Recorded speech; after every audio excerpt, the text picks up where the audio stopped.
Bismillahirrahmanirrahim.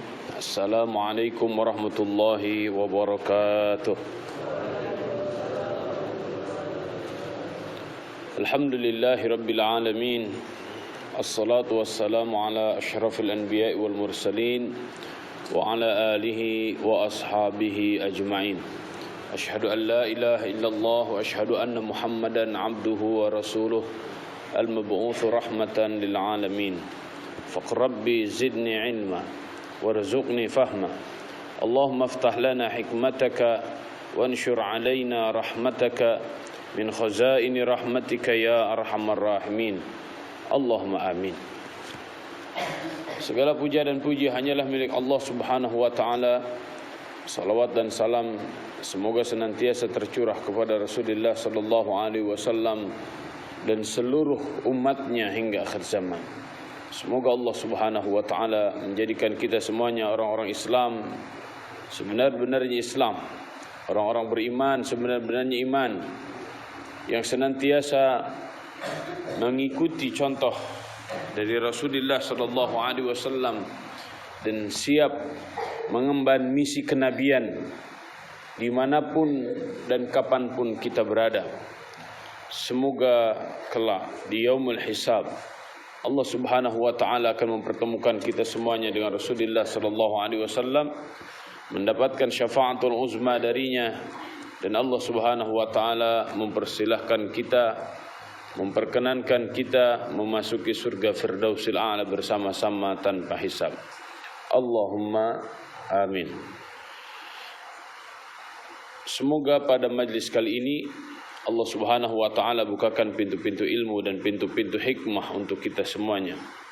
Semoga dengan bertambahnya ilmu bertambah pula keimanan dan ketakwaan kita kepada Allah Subhanahu wa taala.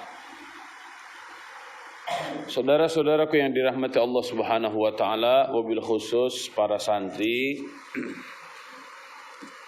pertemuan yang lalu kita sudah membahas bagaimana melatih kedewasaan diri. Yang saya maksudkan dengan kedewasaan diri adalah ketika kita faham apa yang harus kita lakukan secara pribadi, ya, baik hal-hal yang berkaitan dengan ibadah untuk meningkatkan keimanan kita kepada Allah Subhanahu wa taala, baik yang berkaitan dengan keilmuan secara teoritis, baca buku, ya. Ini sisi-sisi intelektual. Kalau yang pertama tadi spiritual, yang kedua intelektual, dan yang ketiga adalah leadership, secara kepemimpinan, ya, memiliki tanggung jawab, sehingga sudah tidak lagi diingatkan terus-menerus. Tidak usah lagi disuruh-suruh terus. Kenapa? Karena sudah dewasa secara pribadinya. Dan juga entrepreneurship, ya. Ini kedewasaan diri yang harus terus kita tingkatkan. Kedewasaan diri ini bukan hanya sebatas usia, ya. Tidak ada rumusnya orang tua itu pasti dewasa, nggak ada. Ya, karena kedewasaan itu bukan erat kaitannya dengan umur. Kalau tua dengan umur, dengan usia, tapi kalau kedewasaan dengan sejauh mana dia terus meningkatkan kualitas dirinya. Ya. Maka beramallah, be yourself. Jadilah diri kalian sendiri. Ingat, setiap kita pasti punya kelebihan, pasti punya kekurangan. Kelebihan yang Allah berikan syukuri dengan terus kita maksimalkan. Ya, kekurangan yang Allah Subhanahu wa taala udah kita terima dan sabar. Agar apa? Agar kita tidak menjadi orang yang sombong. Karena kalau kita bisa segala hal, bisa jadi itu menjadi sarana kita menyombongkan diri di hadapan Allah Subhanahu wa taala dan merasa diri paling hebat di depan manusia yang lain. Tidak ada manusia sempurna kecuali Nabi Muhammad sallallahu alaihi wasallam. Ya. Maka oleh karena itu, i'malu fasayarallahu amalakum. Teruslah beramal secara mandiri. Karena Allah Subhanahu wa taala akan melihat amal-amal kita. Ketika kita melakukan kebaikan, pasti akan dibalas dengan kebaikan. Ketika kita melakukan keburukan, maka kita akan mendapatkan balasan keburukan. I'malu ala makanatikum. Beramallah pada makanah kalian. Makanah itu apa? Posisi kalian masing-masing. Ya. Kalian kan punya target kan. Mau jadi apa? Kalian mau jadi apa? 5 tahun ke depan, 10 tahun ke depan. Beramallah pada posisi kalian masing-masing. Karena satu dengan yang lainnya pasti berbeda-beda. Dan sungguh sangat bahagia ketika kita menjadi orang yang tahu diri kita. Ya. Rahimallahu mra'an alima qadra nafsi. Allah Subhanahu wa taala akan merahmati seseorang yang tahu kadar dirinya. Wa kullun muyassarun lima khuliqa lahu, dan segala sesuatu itu akan dimudahkan sebagaimana penciptaannya. Ya. Ini walaupun beberapa hadis yang saya sebutkan tadi menurut para ulama hadis status hadisnya dhaif, tapi secara substansi memang kita bisa ambil ini ya. Imam Al-Ghazali mengatakan man arafa nafsahu arafa rabbahu. Siapa yang tahu dirinya maka dia akan tahu Tuhannya. Ya karena akan bertanya terus pada dirinya, siapa saya sebenarnya? Dari mana saya akan kemana? Saya sedang apa yang saya lakukan? Nah, ini hal-hal yang sifatnya diri pribadi. Nah, yang kedua adalah melatih kedewasaan sosial. Dari mana ini kita pahami? Jika kita perhatikan ayat-ayat Al-Quran, ya baik berkaitan dengan iman, baik berkaitan dengan amal, maka kita akan mendapatkan ada huruf yang selalu disertakan di situ. Contoh, A'udzubillahi minasyaitonirrajim. Bismillahirrahmanirrahim. Wal 'asr innal insana lafi khusr illa alladzina amanu wa 'amilus shalihat wa tawassaw bil haqq wa tawassaw bis sabr. Illa alladzina amanu. Ada waw dan alif. Wa 'amilus shalihat. Ada waw dan alif dalam penulisannya. Ya. Demi waktu sesungguhnya seluruh manusia itu akan merugi kecuali mereka orang-orang beriman dan beramal saleh dan saling nasihat-menasihati dalam kebenaran dan nasihat-menasihati dalam kesabaran. Amanu ada waw dan alif. Amilu ada waw dan alif. Watawasau ada waw dan alif. Ya. Itu menunjukkan apa? Al-wawu lil jama'ati wal alifu lil itlaq. Waw itu menunjukkan berjamaah, berkelompok, berkomunitas. Ya. Kita manusia, kita itu makhluk sosial, tidak bisa manusia hidup sendirian gitu. Enggak bisa. Nabi Adam alaihissalam ketika diciptakan, yang pertama kali Nabi Adam minta kepada Allah Subhanahu wa taala bukan minta handphone, ya kan? Ya Allah, aku tidak bisa hidup tanpa handphone. Ya Allah, aku tidak bisa hidup tanpa laptop. Ya Allah, aku tidak bisa hidup tanpa jaringan internet. Bukan begitu. Tapi yang pertama kali Nabi Adam alaihissalam minta adalah agar Nabi Adam diberikan pendamping kehidupan, yaitu Hawa. Ya. Wa batha minhuma rijalan katsiran wa nisaa. Dan dari Adam dan Hawa itulah muncul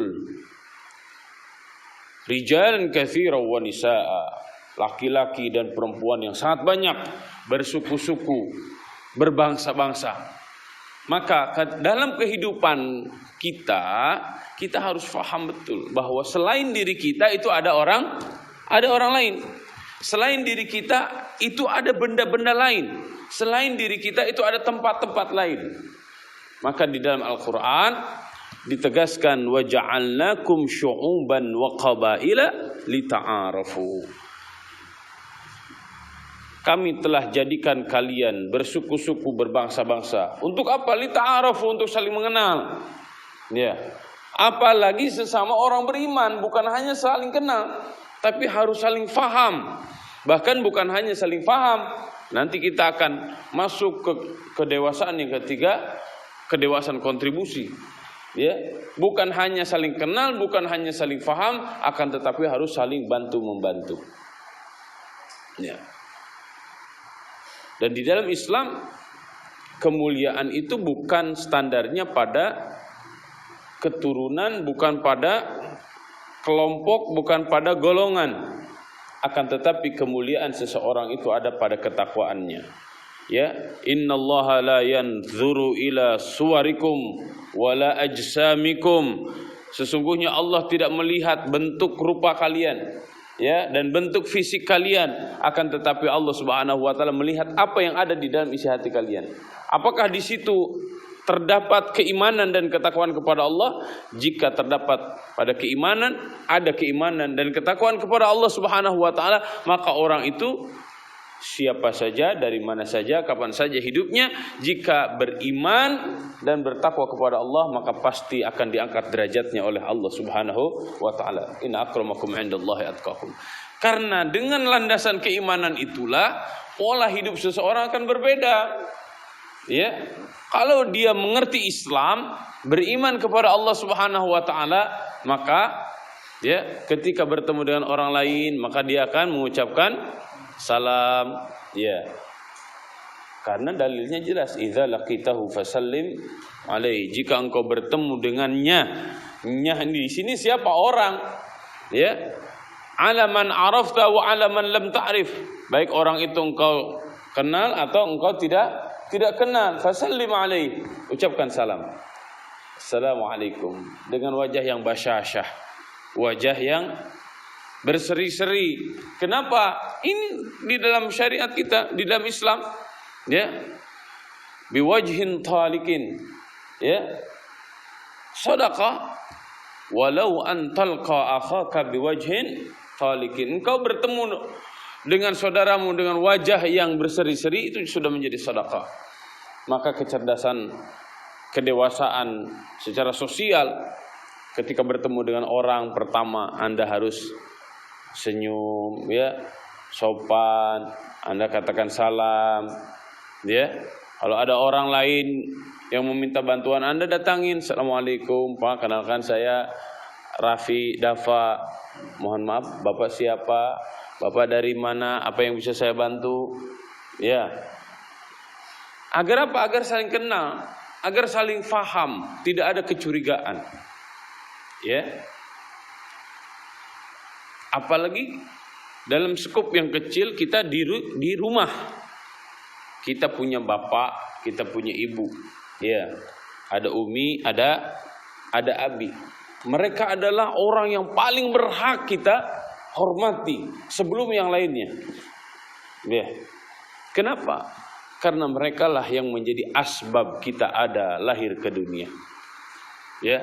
Maka jika kita perhatikan kedewasaan sosial yang pertama kali harus diperhatikan setelah kita, ya, beribadah kepada Allah Subhanahu wa taala, di dalam ayat-ayat seluruh Al-Qur'an yang pertama kali disebutkan setelah wa'budullaha, ya, beribadah kepada Allah Subhanahu wa taala, maka pasti kita akan dapatkan wabil walidaini ihsana wa'budullaha wa la tusyriku bihi syai'a wabil walidaini ihsana.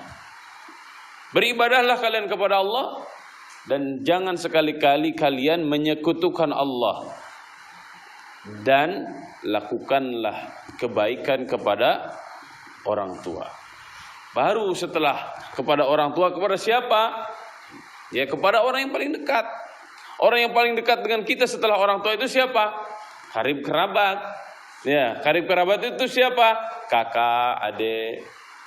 Jadi dengan kakak harus sayang, dengan kakak harus hormat, dengan adik harus sayang, dengan adik harus hormat.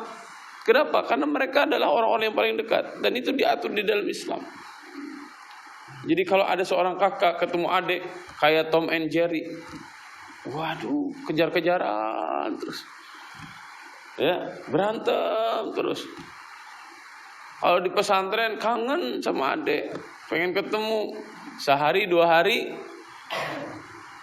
aman, 3 hari aman, 4 hari mulai konflik, 5 hari mulai berantem, 6 hari, 7 hari mulai cakar-cakaran. Nggak dewasa secara sosial. Ya. Halo? Kalau di pesantren ingat kakaknya, ingat adiknya. Pas pulang berantem terus. Udah kamu yang nyapu. Enggak, aku pengen istirahat. Udah terus.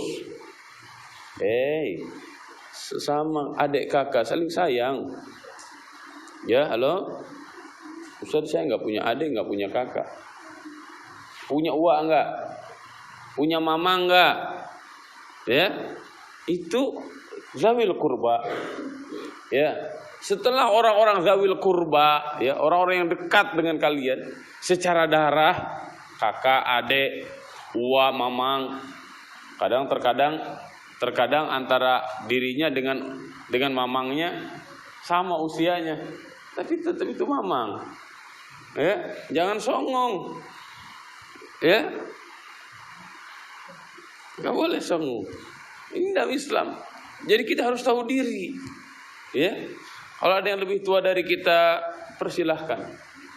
Ya, dalam segala hal. Ya, urusan makan, jangan sampai begini. Mulai dari sahur sampai buka puasa pengennya dilayanin orang tua terus. Padahal udah SMA.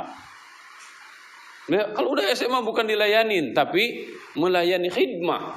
Itu dewasa secara sosial. Ya, udah pesantren pengennya dilayani. Duduk paling atas. Mama, aku pengen seblak. Mama, aku pengen ini. Ayah, aku pengen ini. Wah, segala macam. Kayak bibos gayanya. Justru semakin paham agama itu bukan kayak begitu, tapi semakin menumbuhkan khidmah. Ini nanti erat kaitannya dengan kedewasaan kontribusi. Ya. Jadi kedewasaan sosial itu seperti itu. Lihat tetangganya siapa, ada nggak tetangga kanan kirinya, ya, depan belakangnya siapa. Kalau kata Syekh Muhammadin As-Sabuni, ya, jari dzil qurba, tetangga dekat itu 40 rumah ke depan, 40 rumah ke belakang, 40 rumah ke kanan dan 40 rumah ke kiri, itu jari dzil qurba. Jadi tetangga dekat itu kurang lebih 4 kali 4 berapa? 40 kali 40 berapa? 160 rumah. 160 rumah itu ya satu klaster lah. Kalau perumahan kecil ya satu perumahan kecil. Itu artinya apa? Kita harus kenal. Jadi jangan sampai begini. Ada tukang paket. Ya, JNE datang ke rumah kita. Pak, mohon maaf. Di sini ada rumah Bapak Septian. Oh, enggak ada, Pak, di sini rumah Bapak Septian. Enggak ada di blok ini rumah Bapak Septian. Iya, tapi kok rumah Bapak nomornya berapa? Oh, rumah saya B15. Ini rumahnya Bapak Septian B16. Enggak ada, Pak, di sini Bapak Septian. Padahal sebelah-sebelahan sama dia. Masyarakat urban, masyarakat kota, masyarakat perumahan kadang acuh, ya, dengan tetangganya. Ya, beda berapa rumah saja sudah enggak kenal. Maksimalkan ketika antum liburan ada di rumah, silaturahim ke tetangga-tetangga. Ya. Apalagi jika di lingkungan antum ada para asatiz, ada para ustadz, ada para kiai, ada para ulama, ada para tokoh masyarakat. Ini harus paham betul. Ya. Terlebih kita sebagai seorang muslim, terlebih kita sebagai seorang santri, ya, harus paham peta. Di mana rumah ustaz? Ini ustaz ini ahli di bidang apa? Ahli di bidang fikih, ahli di bidang akidah, ahli di bidang tasawuf, ahli di bidang ekonomi, ahli di bidang sosial, ahli di bidang politik atau apa? Oh, ternyata di perumahan kita nih ada Pak Dewan. Pak Dewannya dari mana? Dari PKS, Dari PDIP, dari Demokrat atau dari mana? Harus paham betul. Datangin silaturahim. Agar apa? Agar tahu wawasan kita bertetangga, bahkan berbangsa dan bernegara. Oh, ternyata tetangga kita ini ada orang luar negeri, ada orang asing. Ya. Datangin silaturahim. Kalau dia muslim, ajak ke masjid bareng-bareng. Kalau dia non muslim, jelaskan Islam kepada dirinya. Agar ketika banyak orang-orang luar negeri datang ke negara kita, ya, mereka pun menjadi kenal Islam.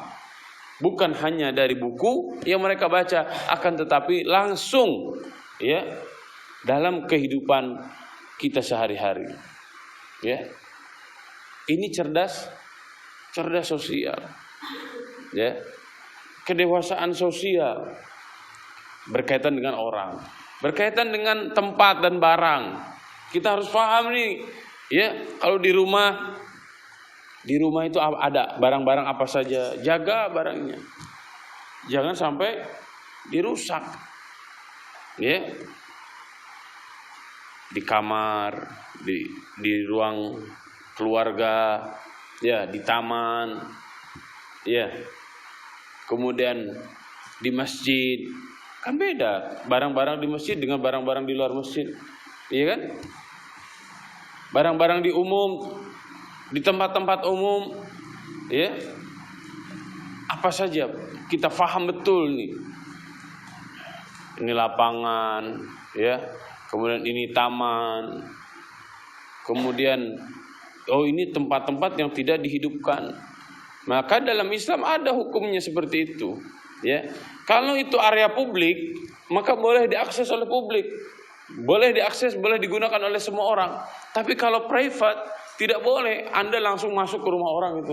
Oh, ini saya butuh ini nih, butuh sapu, langsung masuk ke rumah orang, ambil aja. Enggak boleh. Kenapa? Karena itu rumah orang, itu ruang privat. Ya, tapi kalau ruang publik seperti ini, masjid segala macam, ya boleh kita gunakan, tapi untuk kepentingan publik, tidak boleh untuk kepentingan pribadi. Antum masuk ke masjid, oh ini bagus nih Qurannya, ya, pulang dibawa Quran itu. Oh ini kan milik Allah, saya ini kan hamba Allah. Ya, antum datang ke masjid nggak pakai sandal, pulang pakai sandal paling bagus. Masya Allah, barokah anak soleh ketika aktif di masjid. Masya Allah. Atau antum pakai sandal yang jelek ke masjid, antum niat infak, saya infakkan ke masjid. Ketika antum mau pulang, antum lihat sandal yang bagus, Masya Allah. Kalau orang soleh itu infak sekarang langsung dibalas oleh Allah Subhanahu Wa Taala dengan yang lebih baik. Cara berpikir yang rusak seperti itu. Ya, mana milik pribadi, mana milik umum, itu harus paham. Ya. Nah, kemudian yang ketiga, kita pun harus melatih kedewasaan dalam berkontribusi. Apa yang Ustaz maksudkan dewasa dalam kontribusi? Dewasa dalam kontribusi itu adalah kita melatih diri kita bukan menjadi orang-orang yang ingin diberi, yang ingin diperhatikan, bukan menjadi manusia pengennya diberi, pengennya diperhatikan, pengennya disuruh, bukan. Tapi yang memberi, memperhatikan, ya, melakukan sesuatu, memberikan sesuatu, ya. Kalau dalam rumah ibu kita, bapak kita lagi sibuk, jangan diem. Tanya, "Mah, Umi, apa yang perlu Aa bantu? Ya, apa yang harus Aa lakukan?" Tanya, antum bantu. Ya. Bahkan tidak membutuhkan itu kalau sudah dewasa secara sosialnya, harus paham dia apa yang harus dilakukan. Ya. Jadi tidak harus dikasih tahu dulu karena dia sudah paham. Ya. Itu dewasa secara kontribusi. Jadi mengerti dari hari ke hari itu apa yang harus dilakukan, dia paham. Agendanya tahu dia. Ya. Kalau lagi buka puasa apa yang harus dilakukan? Kalau lagi sahur apa yang harus dilakukan? Kalau lagi lebaran apa yang harus dilakukan? Ya, jangan sampai jadi santri ketika lebaran diem aja.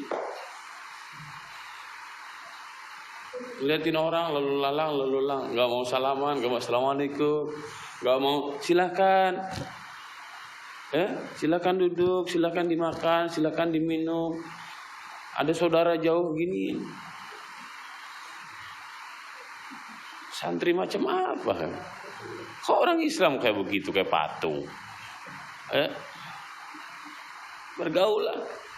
Ya, tawarkan banyak kebaikan kepada orang. Masya Allah, Mama, Umi, ada saudara kita dari jauh. Mohon maaf, namanya siapa? Oh, namanya ini Mi. Oh ya, tunggu sebentar. Pak, kata Umi saya tunggu sebentar ya. Silakan, persilakan dulu. Jadi jangan, Pak mau ketemu siapa? Oh ya, tunggu di situ ya. Tutup lagi pintunya. Datang keluar. Tawarkan mau dibantu apa kepentingannya, apa kebutuhannya. Nah, ini khidmah. Amal khidami itu menjadi kontribusi. Ya. Berkontribusi itu bisa dengan macam-macam. Bisa dengan pikiran, bisa dengan ucapan, ya, bisa dengan tenaga, bisa dengan harta, ya. Baik sekupnya secara keluarga, sekupnya secara lingkungan, bahkan sekupnya secara internasional. Ketika hari ini kita paham negara kita sedang seperti apa kondisinya, itu artinya dewasa secara sosial. Ketika kita paham kondisi umat Islam secara internasional seperti apa hari ini, itu dewasa secara sosial. Maka kita harus berpikir, ya, apa yang akan kita kontribusikan, apa yang akan kita berikan untuk kejayaan Islam, apa yang akan kita berikan agar negara kesatuan Republik Indonesia ini semakin kokoh, berjaya dan berkibar. Begitu tuh. Itu baru seorang muslim, ya, muslim kontributif. Ya, bukan muslim pemalas. Ya. Kita akan berpikir bagaimana setiap jengkal tanah yang ada di bumi ini mereka mendapatkan suara azan. Ya. Mereka mengerti apa yang dimaksud dengan asyhadu an la ilaha illallah wa asyhadu anna muhammadar rasulullah. Maka antara kedewasaan diri dan kedewasaan kontribusi itu erat kaitannya. Antum mau jadi apa? Mau jadi guru, berarti antum mau kontribusi mencerdaskan bangsa, mencerdaskan umat Islam, mencerdaskan seluruh manusia di jagat raya. Antum mau jadi apa? Mau jadi pengusaha, berarti antum akan membantu peradaban umat manusia dengan harta antum. Antum mau jadi apa? Ya, jangan sampai kita nanti semakin tua tapi kita tidak punya kontribusi apa-apa dalam kehidupan ini. Kita tidak ingin dikenang oleh orang, tapi kita sangat ingin dicatat oleh Allah Subhanahu wa taala sebagai hamba-hamba Allah Subhanahu wa taala yang istiqomah dan senantiasa memberikan kontribusi untuk kejayaan Islam. Kenapa? Innallaha ashtara minal mu'minina anfusahum wa amwalahum bi anna lahumul jannah. Allah akan membeli, ya, minal mu'minin, dari orang-orang beriman. Innallaha ashtara minal mu'minina. Allah akan membeli dari orang-orang beriman itu apanya? Harta, jiwa mereka. Bi anna lahumul jannah, yaitu dengan surga. Jadi apa yang Allah berikan kepada kita, maka kita kontribusikan untuk apa? Untuk kebaikan-kebaikan, untuk beribadah kepada Allah. Ustaz biasanya memformulasikannya dengan 3. Iya. Apa itu? Yang pertama, menegakkan Islam. Kenapa? Karena kita seorang muslim. Iya. Yang kedua, mengokohkan NKRI. Kenapa? Karena saya muslim Indonesia. Ya, dan cinta terhadap tanah air itu bagian dari fitrah.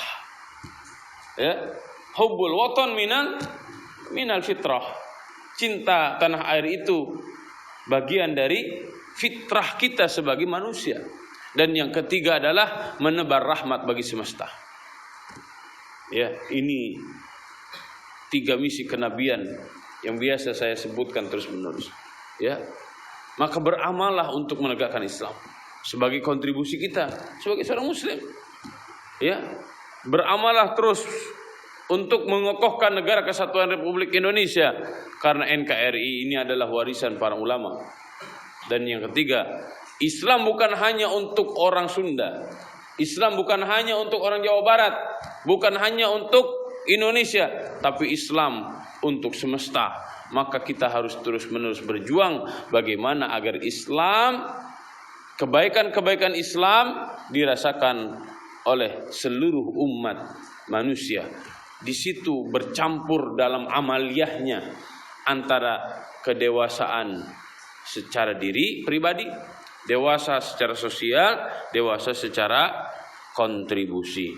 Semoga Allah Subhanahu wa taala menjadikan kita orang-orang yang dewasa, baik diri kita, sosial kita, ataupun kontribusi-kontribusi kita untuk kehidupan ini.